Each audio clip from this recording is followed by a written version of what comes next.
2 Chronicles chapter 34. Josiah was 8 years old when he became king, and he reigned in Jerusalem 31 years. He did what was right in the eyes of the Lord and followed the ways of his father David, not turning aside to the right or to the left. In the 8th year of his reign, while he was still young, he began to seek the God of his father David. In his 12th year, he began to purge Judah and Jerusalem of high places, Asherah poles, and idols. Under his direction, the altars of the Baals were torn down. He cut to pieces the incense altars that were above them and smashed the Asherah poles and the idols. These he broke into pieces and scattered over the graves of those who had sacrificed to them. He burned the bones of the priests on their altars, and so he purged Judah and Jerusalem. In the towns of Manasseh, Ephraim, and Simeon, as far as Naphtali, and in the ruins around them, he tore down the altars and the Asherah poles and crushed the idols to powder and cut in pieces all the incense altars throughout Israel. Then he went back to Jerusalem. In the 18th year of Josiah's reign, to purify the land and the temple, he sent Shaphan, son of Azaliah, to Manasseh, the ruler of the city, Maaseiah, the ruler of the city, with Joash, son of Jehoahaz, the recorder, to repair the temple of the Lord his God.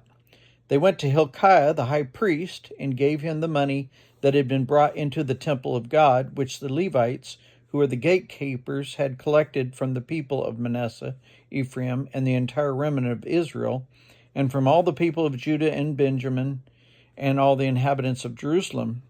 Then they entrusted it to the men appointed to supervise the work on the Lord's temple. These men paid the workers who repaired and restored the temple. They also gave money to the carpenters, the builders to purchase dressed stone and timber for joist and beams for the buildings that the king of Judah had allowed to fall into ruin. The workers labored faithfully. Over them to direct them were Jahath and Obadiah, Levites descended from Merari, and Zechariah and Meshullam descended from Kohath. The Levites, all who were skilled in playing musical instruments, had charge of the laborers and supervised all the workers from job to job. Some of the Levites were secretaries, scribes, and gatekeepers. While they were bringing out the money that had been taken into the temple of the Lord, Hilkiah the priest found the book of the law of the Lord that had been given through Moses. Hilkiah said to Shaphan the secretary, "I have found the book of the law in the temple of the Lord." He gave it to Shaphan. Then Shaphan took the book to the king and reported to him, "Your officials are doing everything that has been committed to them. They have paid out the money that was in the temple of the Lord and entrusted it to the supervisors and workers." Then Shaphan, the secretary, informed the king, "Hilkiah the priest has given me a book." And Shaphan read from it in the presence of the king. When the king heard the words of the law, he tore his robes. He gave these orders to Hilkiah, Ahikam, son of Shaphan, Abdon, the son of Micah, Shaphan, the secretary, and Asaiah, the king's attendant. "Go and inquire of the Lord for me and for the remnant of Israel and Judah about what is written in this book that has been found. Great is the Lord's anger that is poured out on us because of those who have gone before us have not kept the word of the Lord. They have not acted in accordance with all that is written in this book." Hilkiah and those the king had sent with him went to speak to the prophet Huldah, who was the wife of Shallum, the son of Tokath, the son of Hashrah, keeper of the wardrobe. She lived in Jerusalem in the new quarter.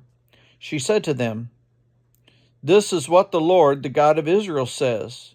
Tell the man who sent you to me, this is what the Lord says. I am going to bring disaster on this place and its people.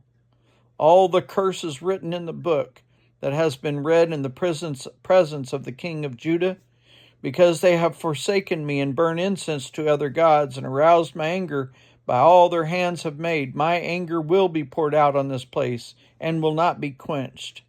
Tell the king of Judah, who sent you to inquire of the Lord, this is what the Lord, the God of Israel, says concerning the words you heard. Because your heart was responsive, and you humbled yourself before God when you heard what he spoke against this place and its people, and because you humbled yourself before me and tore your robes and wept in my presence, I have heard you, declares the Lord. Now I will gather you to your ancestors, and you will be buried in peace.